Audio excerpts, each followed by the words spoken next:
ఆంధ్ర రాష్ట్రంలో బడుగు బలహీన వర్గాల పట్ల చిత్తశుద్ధి కలిగినటువంటి పార్టీ తెలుగుదేశం పార్టీ. ఈరోజు రాష్ట్రంలో బడుగు బలహీన వర్గాలకు న్యాయం చేసిందంటే అది తెలుగుదేశం పార్టీ. అన్న నందమూరి తారక రామారావు గారు, అలాగే గౌరవ ముఖ్యమంత్రి చంద్రబాబు నాయుడు గారు, ఈరోజు మన యువ నాయకుడు నారా లోకేష్ గారు పాదయాత్రలో వాళ్ళకి ఇచ్చినటువంటి హామీలు. ఈరోజు వైఎస్ఆర్ పార్టీ నాయకులు మత్స్యకారులకి మొట్టమొదటి నుంచి కూడా పొట్టగొట్టినటువంటి వ్యక్తులు వైఎస్ఆర్ పార్టీ. ఆనాడు రాజశేఖర రెడ్డి గారు ముఖ్యమంత్రిగా ఉన్నప్పుడు తీర ప్రాంతంలో ఉన్నటువంటి భూముల్ని దౌర్జన్యంగా లాక్కుంటమే కాకుండా వాళ్ళ మీద ఎదురు కాల్పులు జరిపినటువంటి సందర్భాలు కూడా ఉన్నాయి.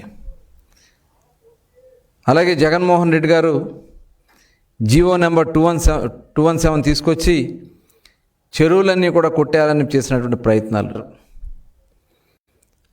5 సంవత్సరాలు నెల్లూరు బోర్డర్లో, అటు తమిళనాడుకి నెల్లూరు బోర్డర్లో మనకి చాలా కాలం నుంచి ఒక సమస్య ఉంది. అటు తమిళనాడు నుంచి బోట్లు వచ్చి మన ఆంధ్ర రాష్ట్రంలో ఉన్నటువంటి జలాల్లోకి వచ్చి కొంత ఫిషింగ్ చేస్తూ ఇబ్బంది కలిగిస్తాయి అనేది చాలా కాలం నుంచి సమస్య ఉంది. దాని మీద గతంలో గౌరవ ముఖ్యమంత్రి చంద్రబాబు నాయుడు గారు కృషితో గవర్నమెంట్ ఆఫ్ ఇండియా నుంచి కోస్ట్ గార్డ్స్ కింద మనకి 18 బోట్లు ఇచ్చారు. 10 సంవత్సరాలు వాళ్ళు మెయింటెనెన్స్ చేశారు. 2017 వరకు మెయింటెనెన్స్ చేయడం, తర్వాతే రాష్ట్ర ప్రభుత్వం వాటిని మెయింటైన్ చేసింది. 1924లో మొత్తం అవన్నీ కూడా రిపేర్లు చేయని కారణంగా మొత్తం అన్నీ కూడా డ్యామేజ్ అయిపోయినాయి. గతంలో ఈ బోట్లన్నీ కూడా గస్తీ తిరిగాయి. ఆ బోట్లు రాకుండా అదుపు చేయడానికి ఈ 18 బోట్లని ఉపయోగించుకునేవాళ్ళు కోస్ట్ గార్డ్స్లో. అట్లాంటిది జగన్మోహన్ రెడ్డి నిర్లక్ష్యం వల్ల అవి ఆగిపోయినాయి. ఇవాళ మళ్ళీ వాటిని రిపేర్ చేయాలంటే ప్రపోజల్ పెట్టారు. వెంటనే ప్రభుత్వం కూడా స్పందించి గౌరవ ముఖ్యమంత్రి గారు బడ్జెట్ కూడా కేటాయించారు. మొన్న ఒక 4 బోట్లు జువ్వలదిన్నె దగ్గర కట్టేస్తే ఇసుకపల్లి రేవు వాళ్ళు అక్కడ దాన్ని వదిలేస్తే అది ఒక చిన్న ఇష్యూ నడుస్తుంది. దాన్ని కూడా అడ్వాంటేజ్గా తీసుకోవాలని ఇవాళ కుట్ర చేస్తూ ఉన్నారు వైసీపీ నాయకులు. అందుకనే గౌరవ ముఖ్యమంత్రి గారు ఇమ్మీడియట్గా స్పందించి దాదాపు 600 హార్స్ పవర్ మోటార్లు ఉన్నటువంటి బోట్లని ఆల్రెడీ ఇప్పటికి 2 బోట్లు తిరుగుతూ ఉన్నాయి. 2 బోట్లు కూడా నిన్న మళ్ళీ లాక్కొచ్చారు వెనక్కి. మళ్ళీ ఇంకొక 2 బోట్లు కూడా రేపు ఏప్రిల్ 15 వరకు బ్యాన్ పీరియడ్ వచ్చే వరకు ఈలోపు మొత్తం అక్కడ ఏర్పాట్లు చేయడానికి అన్నీ కూడా జరుగుతూ ఉన్నాయి. ఒక పక్క ఫిషరీస్ కమిషనర్ గారు, ఎవరైతే డిఐజీ కోస్ట్ గార్డ్స్కి సంబంధించినటువంటి డిఐజీ గారు, వీళ్ళందరూ కూడా పర్యవేక్షణ చేస్తూ ఉన్నారు. జిల్లా కలెక్టర్ గారు, అలాగే అక్కడ మిగతా డిపార్ట్మెంట్స్ అన్నీ కూడా పర్యవేక్షణ చేస్తూ ఉన్నారు. ఆ బోట్లన్నీ ఆపడానికి అన్ని విధాలు కూడా చేస్తూ ఉంటే వెళ్ళి వాళ్ళని రెచ్చగొట్టే కార్యక్రమాలు చేస్తూ ఉన్నారు. అక్కడ వాళ్ళని మీరు 5 సంవత్సరాలు చేయలేకపోయారు, ఇవాళ మేము కట్టడి చేస్తాం, ఇప్పుడే కాదు రేపు మళ్ళీ జూన్ 15 వరకు ఈ బ్యాన్ పీరియడ్ అయ్యే వరకు, ఏప్రిల్ 15 నుంచి జూన్ 15 వరకు, మళ్ళీ జూన్ 15 నుంచి బోట్లు వదులుతారు. కాబట్టి అప్పటికి పూర్తి స్థాయిలో ఒక 4-5 బోట్లు ఆ ప్రాంతాల్లోనే గస్తీగా ఉండే విధంగా చేసి ఒక్క బోట్ను కూడా మన లిమిట్స్లో రాకుండా చేయడానికి అన్ని చర్యలు కూడా తీసుకోవడం జరుగుతుంది. దానికి ఆల్ డిపార్ట్మెంట్స్ కూడా దీనికి గౌరవ ముఖ్యమంత్రి గారు ఆదేశించడం జరిగింది. దానికి అవసరమైతే నిధులన్నీ కూడా కేటాయింపు చేయడం జరిగింది. ఇదే కాకుండా ఆ మత్స్యకార సోదరులు పెట్టుకున్నటువంటి ఏ రిక్వెస్ట్ వాళ్ళు సమావేశం 6వ తారీఖు పెట్టుకుంటారన్నారు. 6వ తారీఖు సమావేశంలో వాళ్ళు ప్రభుత్వం నుంచి ఎలాంటి అవసరాలు అడిగినా కూడా చేయడానికి ప్రభుత్వం సిద్ధంగా ఉంది. ఇంకా వీళ్ళు ఒక దుర్మార్గమైనటువంటి ఆలోచన చేసి వాళ్ళ ఇన్వెస్ట్మెంట్ రాకుండా అడ్డం పడుతూ ఉన్నారు. ఈరోజు చూసాం, ఆ ప్రాంతాలకు వెళ్ళి రెచ్చగొట్టాలని ప్రయత్నం చేస్తూ ఉన్నారు. గత 5 సంవత్సరాల్లో 800 కంపెనీలను బయటికి పంపించేశారు. ఇవాళ పరిశ్రమలు వస్తూ ఉంటే ఏదో ఒకటి అడ్డం పెడుతున్నారు. మొన్న జువ్వలదిన్నె ఫిషింగ్ హార్బర్ దగ్గరలో సాగర్ షిప్పింగ్ సొసైటీ వాళ్ళు అక్కడ బోట్లని మ్యానుఫ్యాక్చరింగ్ పెట్టి ఏదైతే షిప్ యార్డ్ అక్కడ డెవలప్మెంట్ సంబంధించి సిస్టమ్స్ కొన్ని టెక్నాలజీతో కూడుకున్నటువంటి ఒక రక్షణ అవసరాలకి అవసరమైనటువంటి బోట్లని తయారీ కేంద్రాన్ని అక్కడ ఏర్పాటు చేస్తున్నారు. దానికి కొంత భూమి ఎంఎస్ఎంఈ పార్క్లో కొంత భూమిని కేటాయింపు చేయడం జరిగింది. అక్కడ తయారైనటువంటి బోట్లని దింపడానికి జెట్టి దగ్గర 1900 మీటర్లు ఉన్నటువంటి జెట్టీలో వాళ్ళకి ఒక 175 మీటర్లు ఆ బోట్లు దింపుకోవడానికి మాత్రమే కేటాయింపు చేయడం జరిగింది. దానికి అక్కడికి వెళ్ళి అందరినీ రెచ్చగొట్టే కార్యక్రమాలు చేయటం, ఈ ఫిషింగ్ హార్బర్ మొత్తం కూడా ప్రైవేట్ వాళ్ళకి అమ్మేశారని చెప్పి ఒక దుర్మార్గమైనటువంటి కార్యక్రమాలు చేయడం నిజంగా దురదృష్టకరం.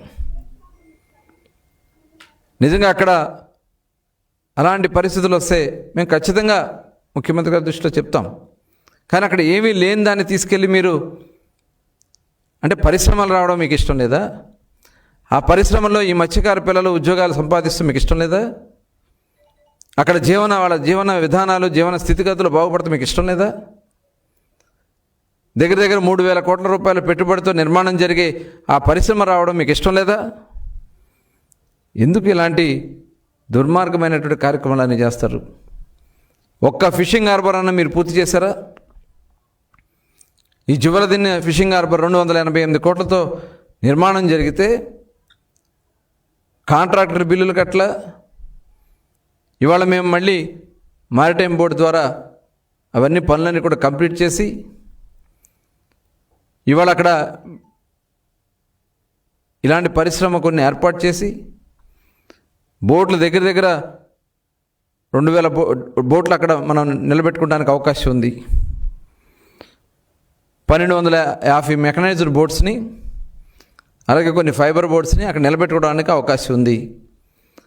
వాటికి ఎక్కడా కూడా ఇబ్బంది రాకుండా మాత్రమే ఈ సాగర్ సొసైటీకి సంబంధించినటువంటి డిఫెన్స్ షిప్ బిల్డింగ్ కంపెనీకి 170 మీటర్లు మాత్రమే వాళ్ళకి ఇవ్వడం జరిగింది. ఇవన్నీ ఒక మంచి కార్యక్రమాలు చేస్తుంటే వెళ్ళి వాళ్ళని రెచ్చగొట్టే కార్యక్రమాలు చేస్తారంటే ఎందుకంటే సిగ్గుచేటు ఇంకోటి ఉంటుందా? ఖచ్చితంగా మేము మొట్టమొదటి నుంచి కూడా ఫిషింగ్ హార్బర్లు కంప్లీట్ చేయడానికి చిత్తశుద్ధితో పనిచేస్తున్నాం. మచిలీపట్నం కానీ నిజాంపట్నం కానీ అలాగే ఇప్పుడు జువలదిన్నె కానీ నరసాపురం కానీ అలాగే ఉప్పాడ కానీ ఇవన్నీ కూడా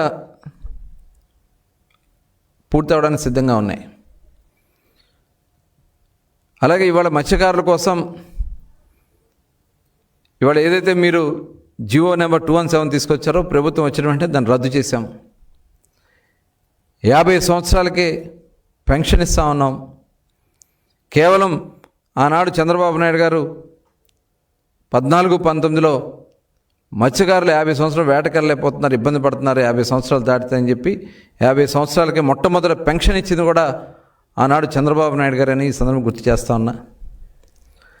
అదే కాకుండా వేట నిషేధ సమయం ఏదైతే ఏప్రిల్ 15 నుంచి జూన్ 15 వరకు ఈ రెండు మాసాలు వాళ్ళకి జీవనోపాధి ఉండదు కాబట్టి 20,000 రూపాయల చొప్పున దగ్గర 1,25,000 మందికి కుటుంబాలకి 20,000 రూపాయల చొప్పున ఈ ప్రభుత్వం అందిస్తూ ఉంది.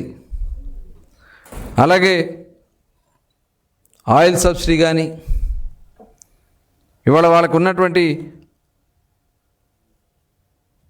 ఆయిల్ సబ్సిడీ కూడా సకాలంలో అందిస్తున్నాం. గతంలో దగ్గర 95 మంది వేటకెళ్ళి చనిపోయిన వాళ్ళు ఉంటే వాళ్ళందరికీ బీమా అందించాం. 5 సంవత్సరాలు మీరేమి ఇవ్వకపోయినా ప్రభుత్వం వచ్చిన వెంటనే అవన్నీ కూడా వారికి అందించడం కూడా జరిగింది. మళ్ళీ ఇవాళ ప్రధానమంత్రి మత్స్య సమృద్ధి యోజన కింద దాదాపు 60% సబ్సిడీతో బోట్లు కానీ దగ్గర దగ్గర ₹1,00,00,000 ఖరీదు చేసే ₹1,20,00,000 ఖరీదు చేసే బోట్లు 60% సబ్సిడీతో మత్స్యకారులకు అందిస్తూ ఉన్నాం.